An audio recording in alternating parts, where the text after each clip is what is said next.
on the bar graph that is given, most of you caught on, the most glaring mistake is that it doesn't start at 0. There are a couple other issues with it, but that was the main concern there. When you do change and make a graph that starts at 0, I did notice that a couple of you were not using equal intervals, and that is my fault because I said you have to start at 0, but I didn't say on Friday, is that when I saw you, that you need to use equal intervals. You cannot start at 0, make the next hash mark 100, and then go by 25s. You always have to be consistent in what you're counting by for the entire y-axis, otherwise you're creating another type of misleading graph.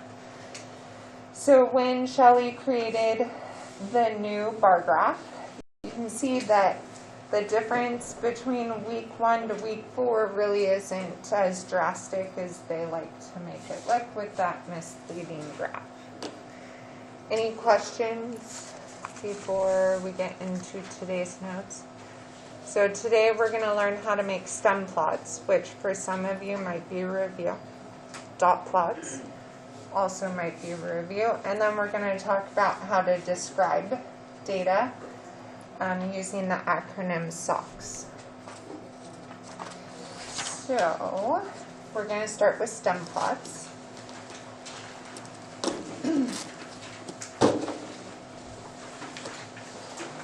So stem plots, also known as stem and leaf plots, that's what I was taught in school, stem and leaf. So we're going to create a stem plot for this table. The Islamic world is attracting increased attention in Europe and North America.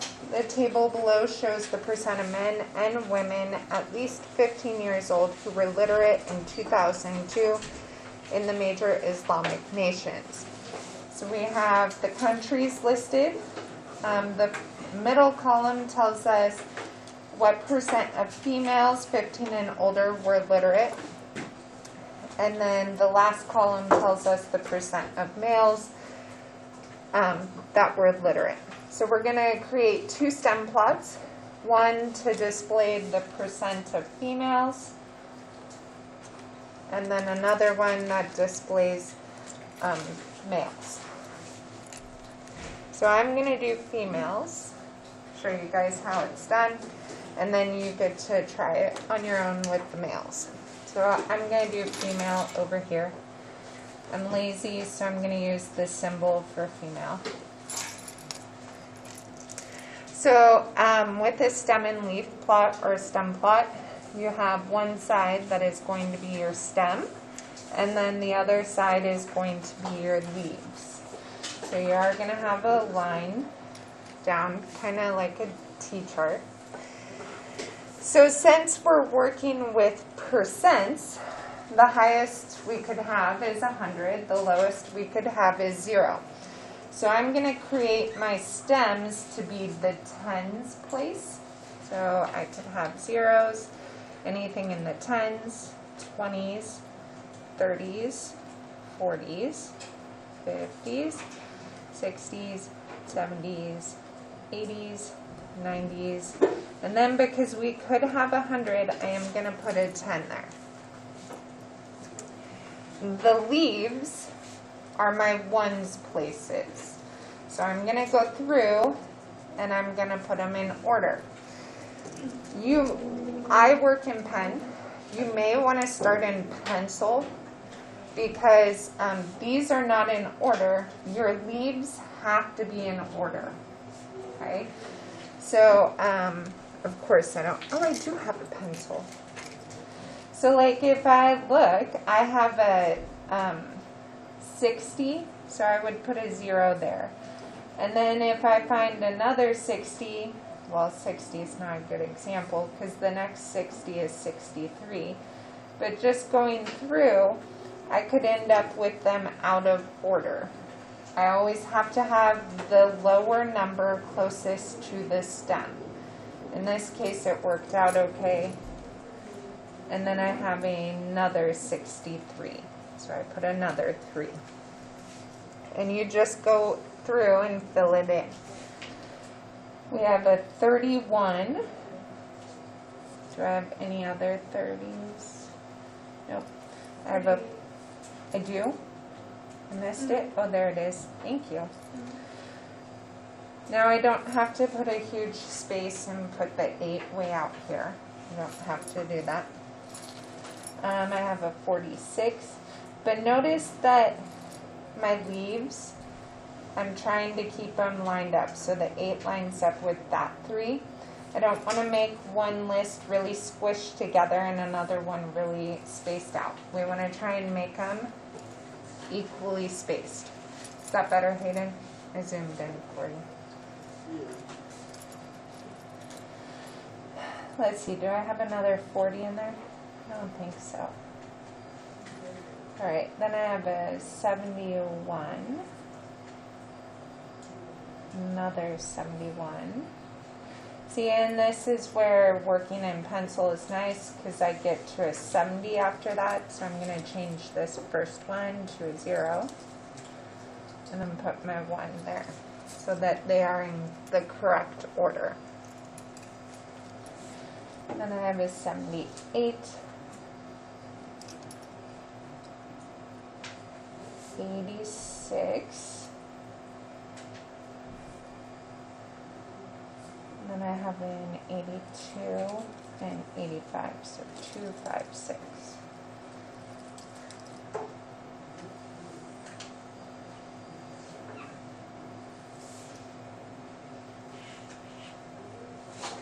$99. I have 3 $99s.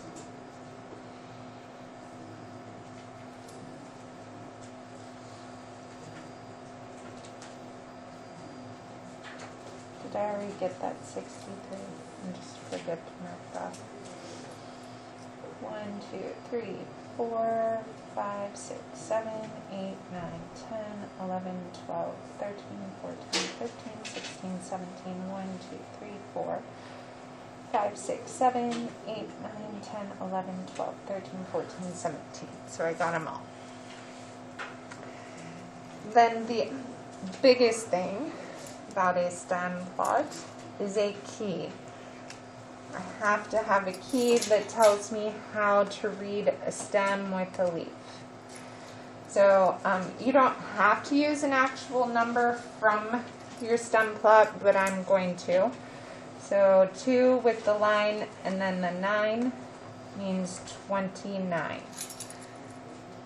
That way I know that when I read this, that means a 29, that means 31. If you don't have a key, which by the way, you're going to make one, these on the test. If you don't have a key, you're not going to get full credit because I won't know how to read it. I'll probably be able to figure it out, but if you take the AP exam and you make a stem plot and you don't have a key, you're not going to get a passing score for that question. Any questions on our stem plot? Okay, you guys are going to do it for males, so go ahead and make a male stem plot over there for me, please.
Most of you have this. Are there any questions?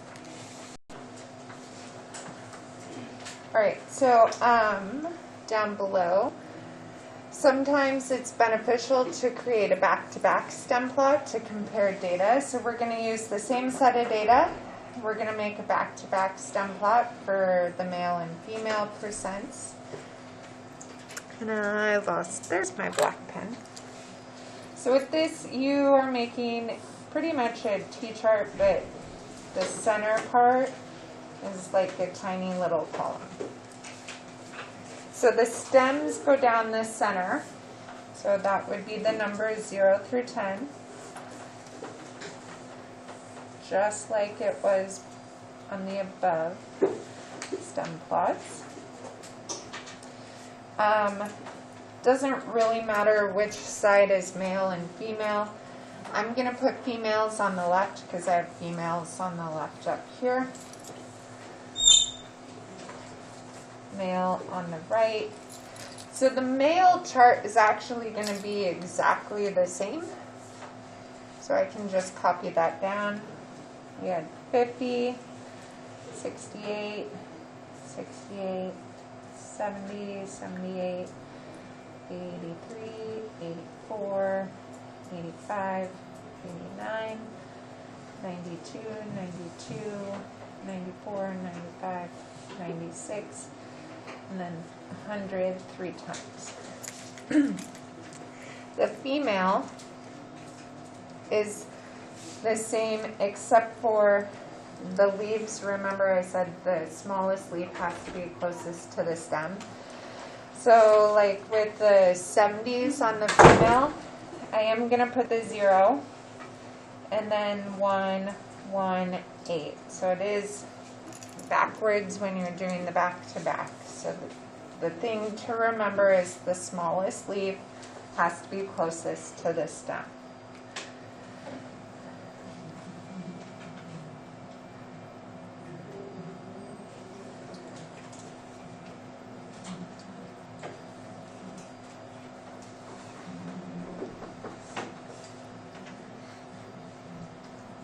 And then of course I need to have a key so I know how to read the back-to-back stem plot.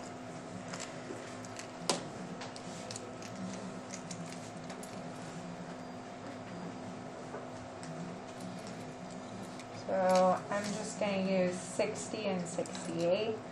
So I have the 0 with the 6 and then the 8. So that tells me that I have 60 on this side and 68 on this side.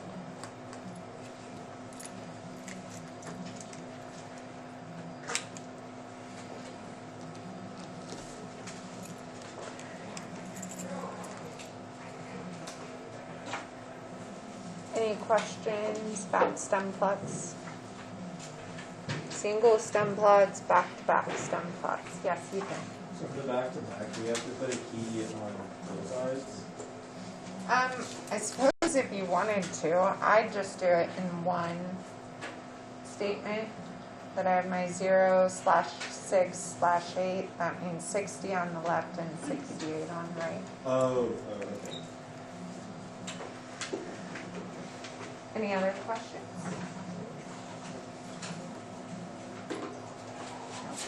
All right, can I flip? Sorry, saw a couple of you still looking. Wait a little longer.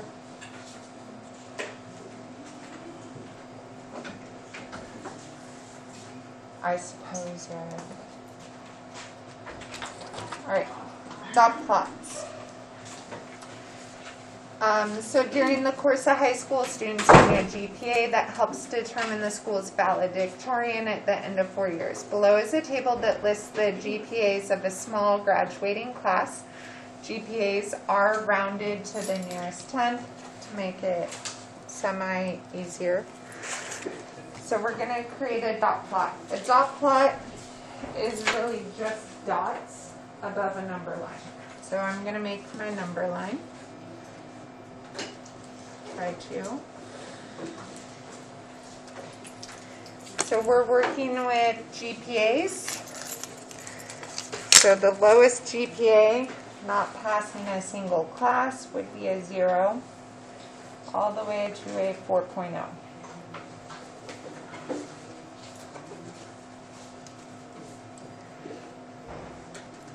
And then we would have a 1.0, 2.0, 3.0. So I'm going to do my best to break this into thirds by eyeballing it, but I'm not the best at that. So if it's not perfect, bear with me. See, my 3 to 4 is a little smaller than the other two.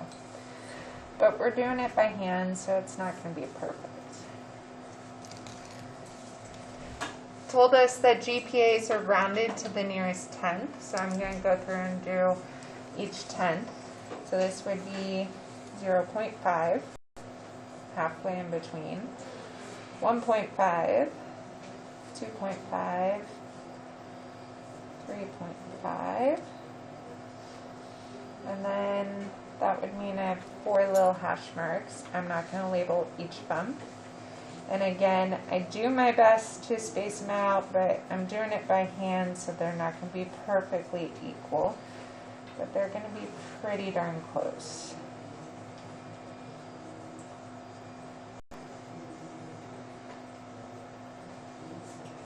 So then I have from 0 to 4.0, counting by the tenths place. And then, just like I said, we're just going to put it above, not on the number line. You go above the number line. So the first one is 2.1. So that'd be right here. And we want to put a dot above it. You want your first dot above every number to be about the same height above the line.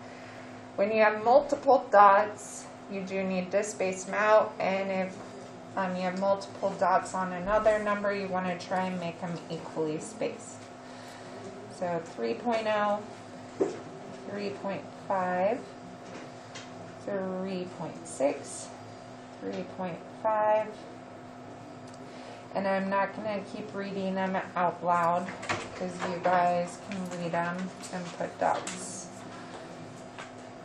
So keep working on your dot plot. When we're both done, you can compare yours to mine. Make sure that we're on the same page.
So like I said, biggest thing with dot plots, that first dot should be above the number line.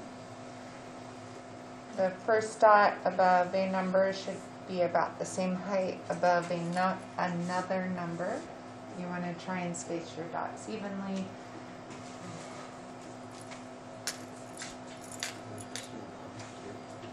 I'm sorry, say that again.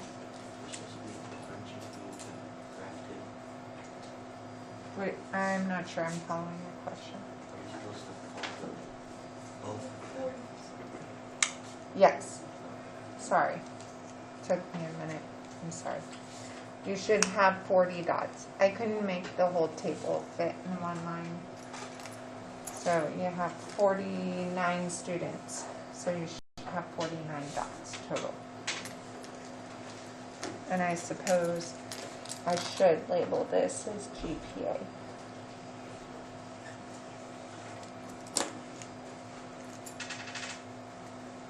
Any questions with dot plots? We will do lots of dot plots.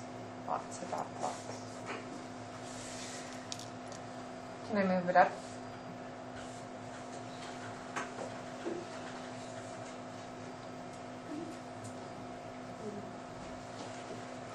All right, so now we're going to shift gears and we're going to talk about how we describe a distribution of data.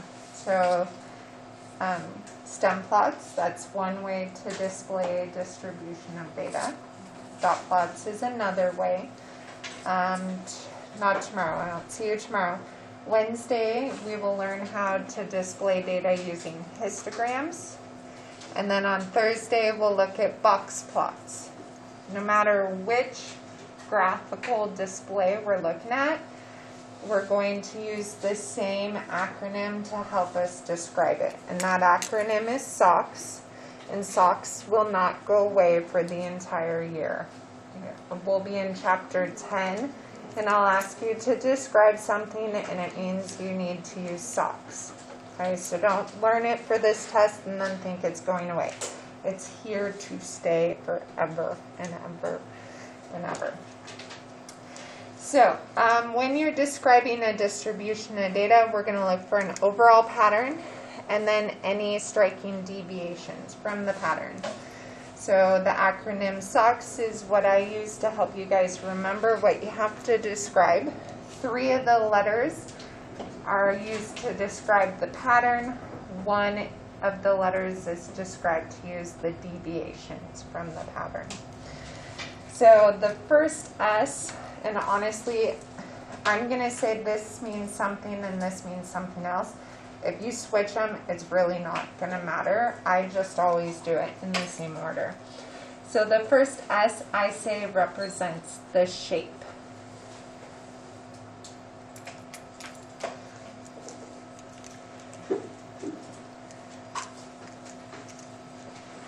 O stands for outliers.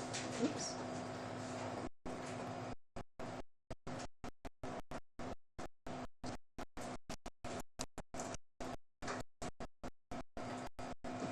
C,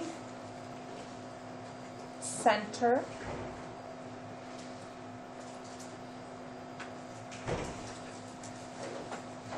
And then the last S is spread. Shape, outliers, center, spread. Those are the 4 things you should hit if a question says describe the distribution. Or if it just says describe and it doesn't say distribution. You want to hit all 4 of those things. S, C, and S, those 3 all talk about the pattern of the data.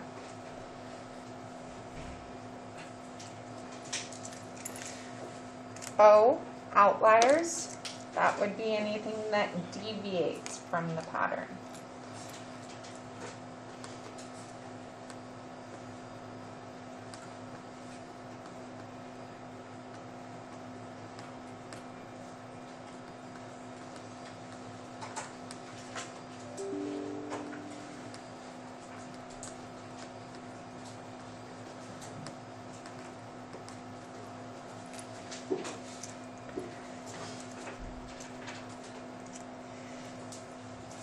So now we're going to go through each of those and talk about what words we should be using when it comes to describing shape, center, spread. Can I flip? I'll take the silence as a yes. So, how to describe shape. There are two main ideas for shape, mode and symmetry. So, anybody remember? Maybe, hopefully, I am quickly realizing they don't teach any type of statistics anymore in middle school. Mode. Anybody know what that means? Like mean, median, mode? The average?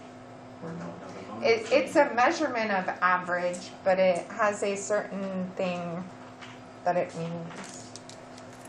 Nobody? Michelle?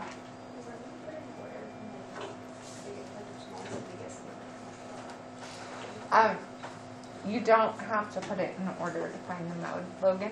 It's the number that shows up. Yes, so mode means most. Mean is average.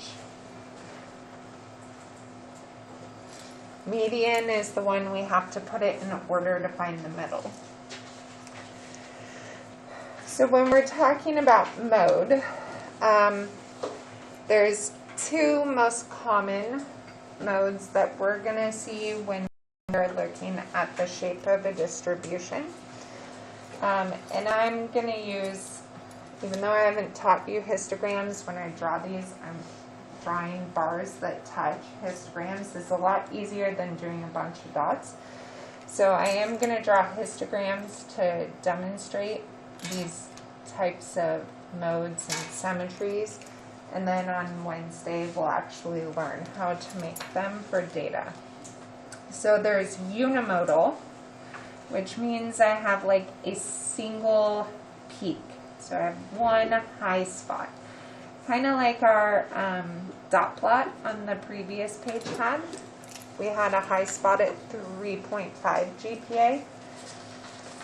Back here, so this is unimodal, where you have a single peak.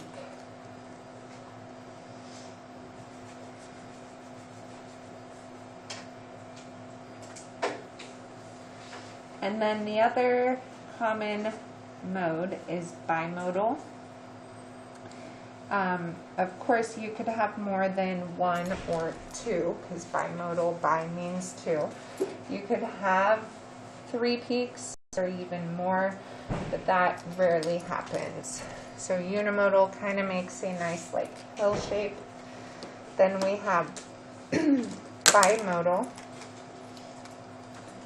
which would have 2 peaks.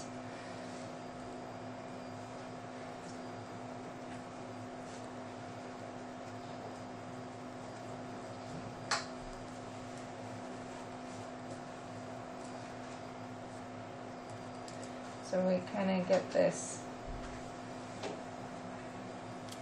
dip in between.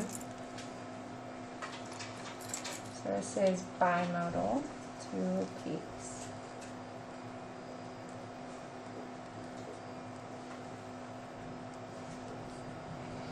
And like I said, you can have more than 2 peaks. It's just very uncommon that you'll see that. So when we're describing shape, we want to say it's unimodal or bimodal. And then the other thing we want to hit on is the symmetry of the distribution. So there's 4 types of symmetry. The first is just the data being symmetrical, which would be unimodal. Let's see, I'm going to use a different color.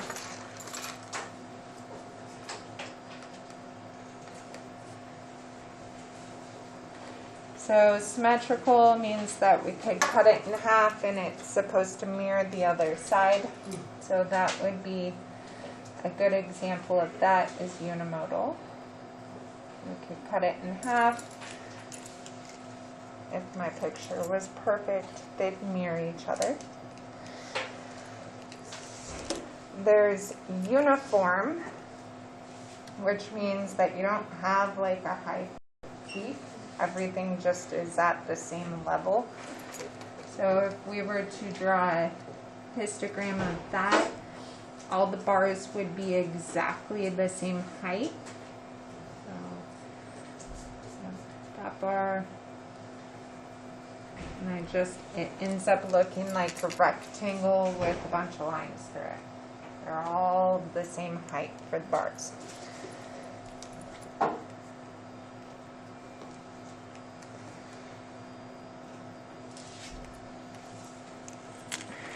Then we have skewness. So you can have data skewed to the left or skewed to the right. So skewed to the left means your tail is on the left. So I have on the left that stays really low, and then I get a high peak on the right hand side.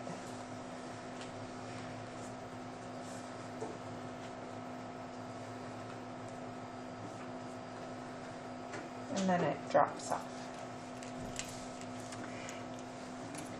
The way I remember skewed left, skewed right, do not laugh at me on this, but at least it helps me. Hopefully it helps some of you, because I always have kids who mix up what is skewed left and skewed right. If you look at your left foot,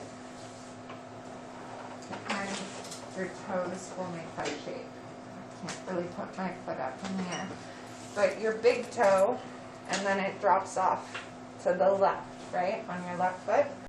So that's a skewed left data. It drops off to the left. Skewed right is if you're looking at your right foot and your toes drop down to the right. So that would be skewed to the right. The data drops to the right. So this would be skewed to the right.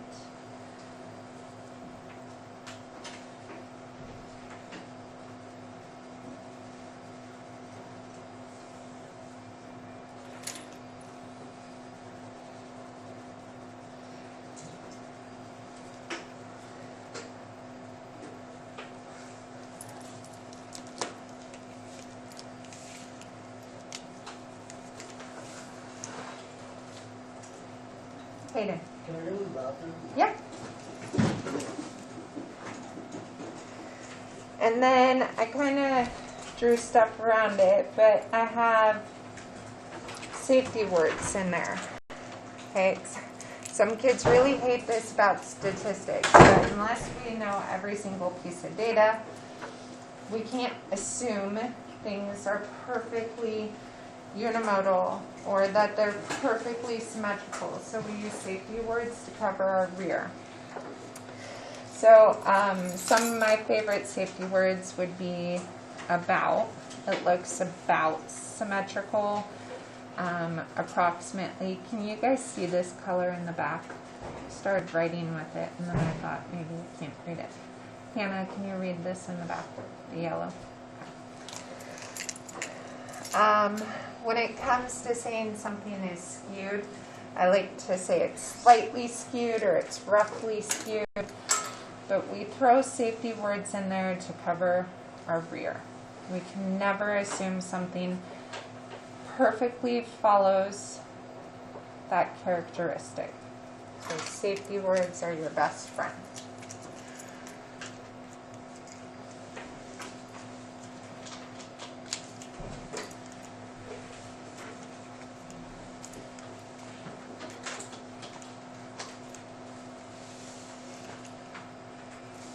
Can I move it up, please? All right, so that's shape, and I will, back here, I have actual distributions, and I'll show you how to actually use the words to describe them. But first, we're going to go through and learn about each of the things we have to describe. So the next one I go to is center. Shape and center both describe the overall pattern. So for now, we're going to reference the midpoint. So on stem plots and dot plots, you have all the actual data and you can find the actual midpoint.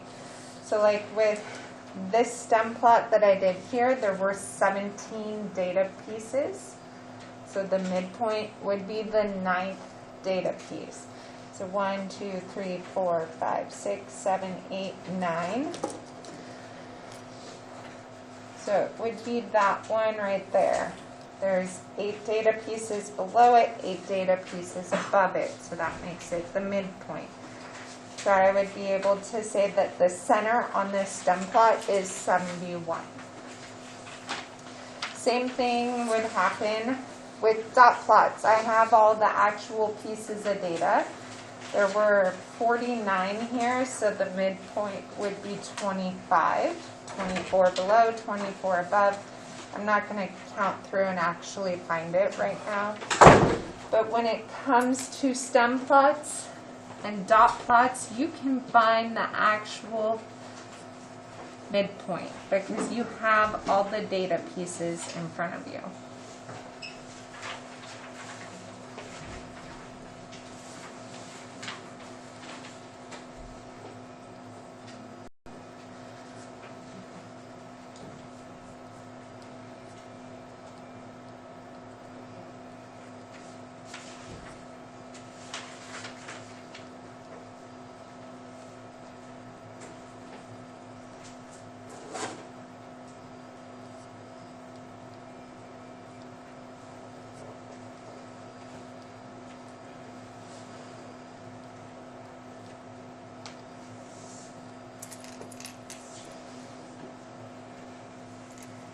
With histograms, you're making bars, so you can estimate which bar or range of numbers the center falls in. Unless you actually have all the data and have created the histogram, you can't find that center piece. If I just give you a histogram and say, well, what's the center, it's going to be an estimate.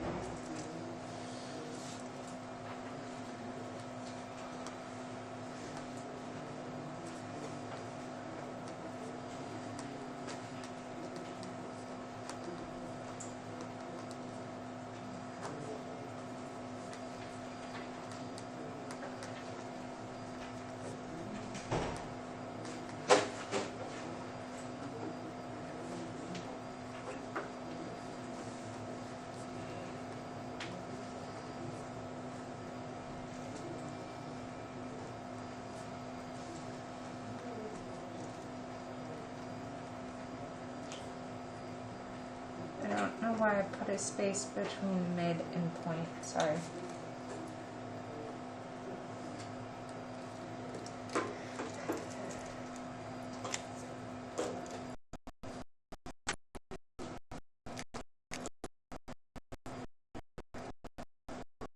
And then at the bottom, I put safety word, question.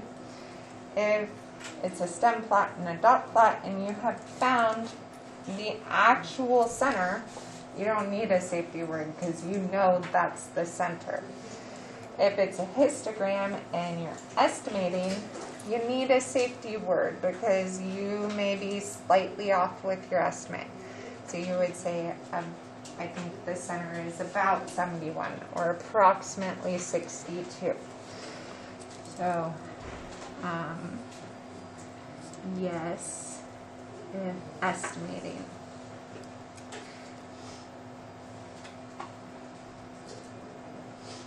Am I off the board?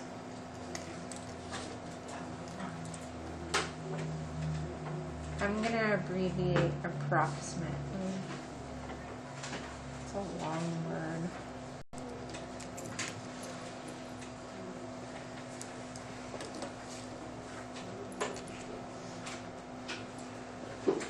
Any questions about center?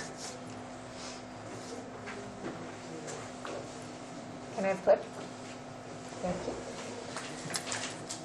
So last thing that describes the overall pattern is spread.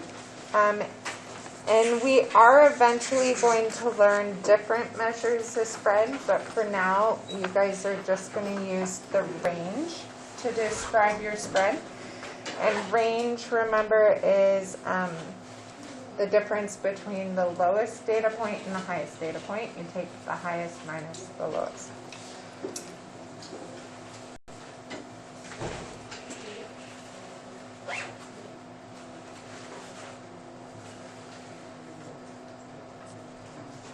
We will eventually learn standard deviation, which is a measure of spread, but until then you're just going to use the range to describe your spread.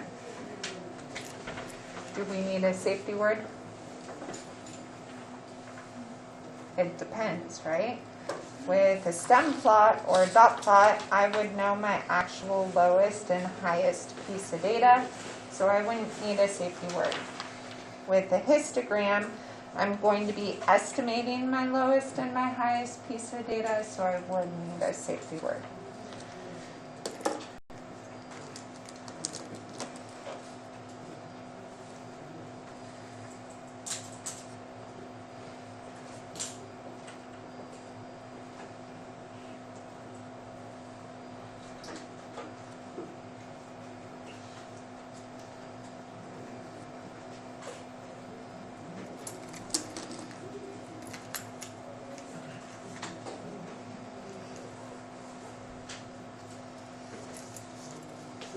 Any questions on spread?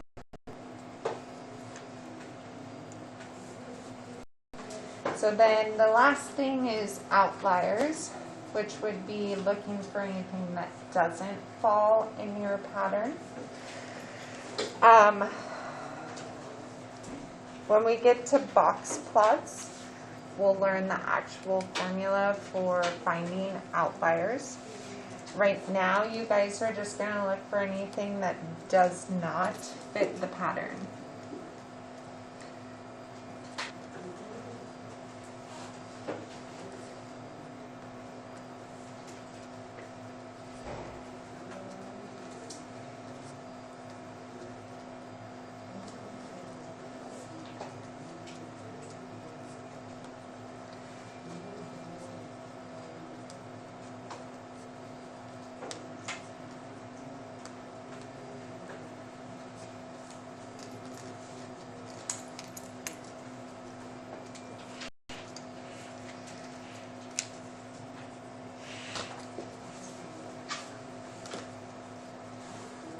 So when it comes to safety words with this one right now, you're just looking at the pattern and saying, hey, I think this doesn't fit the pattern. Like I said, when we get to box plots, that's when we learn the actual formula for finding outliers. So for now, yes, you're going to want a safety word. You think that this is a possible outlier, since we're not actually doing math yet to prove it's an outlier, you better have a safety word.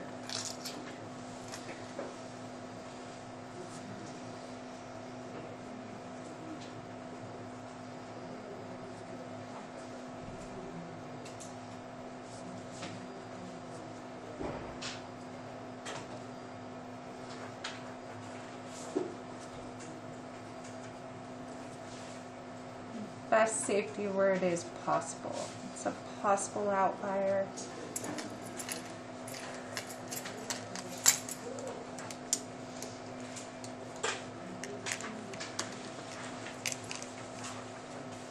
If you have skewness, you have outliers.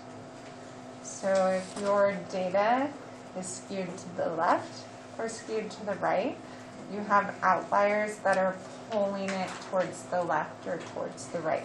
Skewness implies outliers.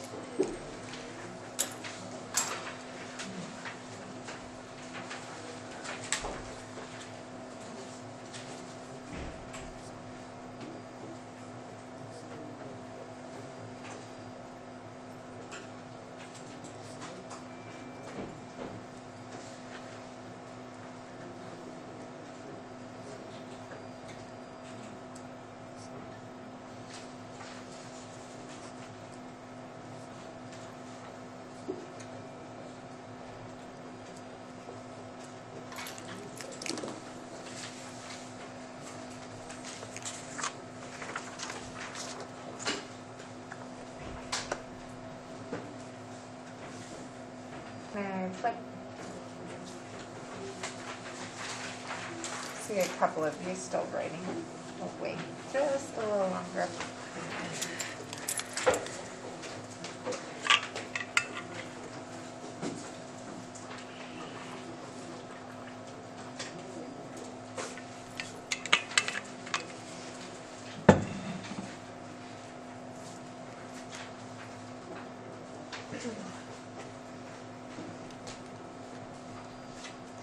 Alright, so like I said, now we're going to look at some actual distributions of data, and we're going to use SOCS to help us describe them. So we're going to talk about the shape, the outliers, the center, and the spread. I am totally fine with just doing SOCS with the 2 dots. What is that called? Colon? This. You do an S, dot, dot. That's colon, right? Sorry. All of a sudden I was like, I guess, I don't know, like a list. If you want to write sentences, but I'm not an English person, so I just like to make a list. So, with this dot plot here, first thing I'm going to describe is shape. I need to talk about the mode and the symmetry. So with this dot plot, I have one high peak, so it's unimodal. And if I try to draw a line over it, it looks roughly symmetrical. It may not be perfectly symmetrical, but it looks roughly symmetrical, so that's where my safety word comes in. So I'm going to say this is unimodal.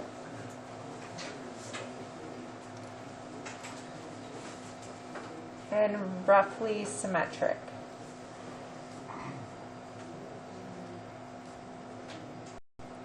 So I hit on the 2 things for shape, and my big handwriting's running into my other graph, of course. I hit on mode and symmetry. Outliers. So again, this is your opinion. Does anything look like it stands out from our pattern? Any dots that just look like they don't fit? Maddie? I don't know specific. Way down here? Yeah. Okay. Was that what you were going to say, Zach? Okay. Anybody think that dot fits the pattern? Hannah, what were you going to say? The tallest one. So your outliers are going to be things that would be off to the side, not our peak. Okay. This, I would say, is not an outlier. Again, right now it's just our opinion. I haven't actually done the math to figure out whether that's an outlier or not. But an outlier would be something that would pull my data and make it skewed.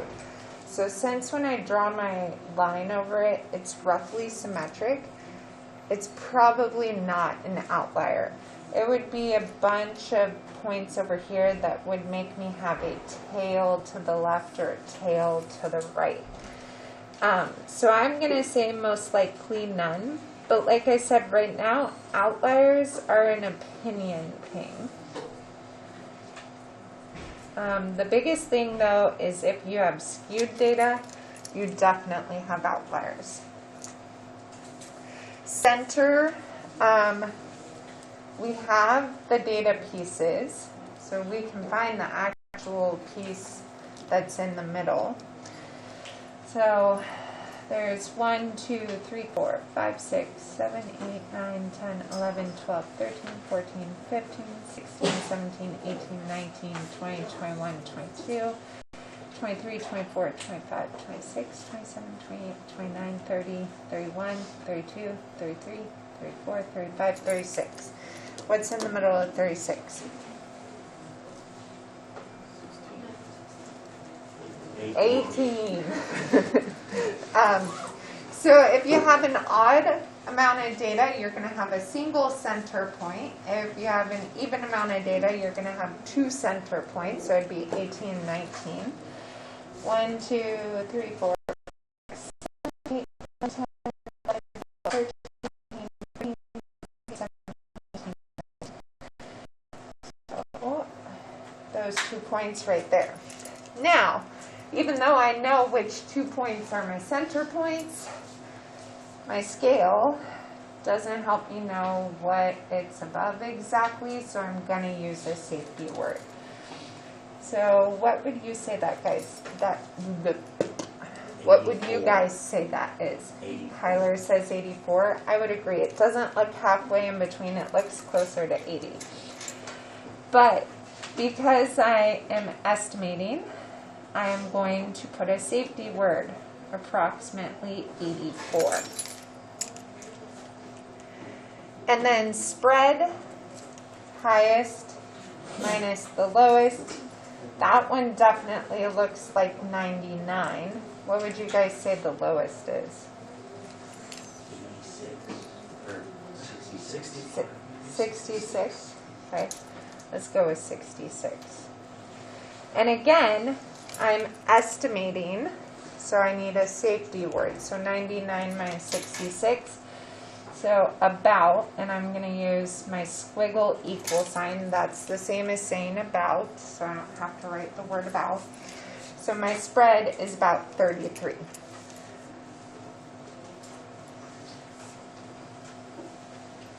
So I just kind of make a bulleted list when it comes to describing. Questions? Okay, I know I'm running out of time. On this one, I want to hit on center really quick because it's a histogram. So a lot of times with histograms, they'll give you the number of data pieces in each bar. So this first bar has 150 data pieces. So I can go through and add. And if they don't give you the actual count in the bar, the height of the histogram tells you how many data pieces. So I have 150 plus 181 plus 276 plus 190 plus 142 plus 68 plus 43 plus 20 plus 13 plus 8 plus 5 plus 5 plus 3. So there's 1,104 pieces of data. So to find my center, I would divide that by 2. So I'm looking for the 552nd piece of data, which is going to be in this bar here. Because 150 and 181 is 331. So by the time I get to 552, I'm in this bar here. So when I give my center, I can only give a range. The center is in the 50,000 to 59,999 range. So I need a safety word, okay? It's in that range. It's approximately, but you can estimate where your center is with a histogram. Questions?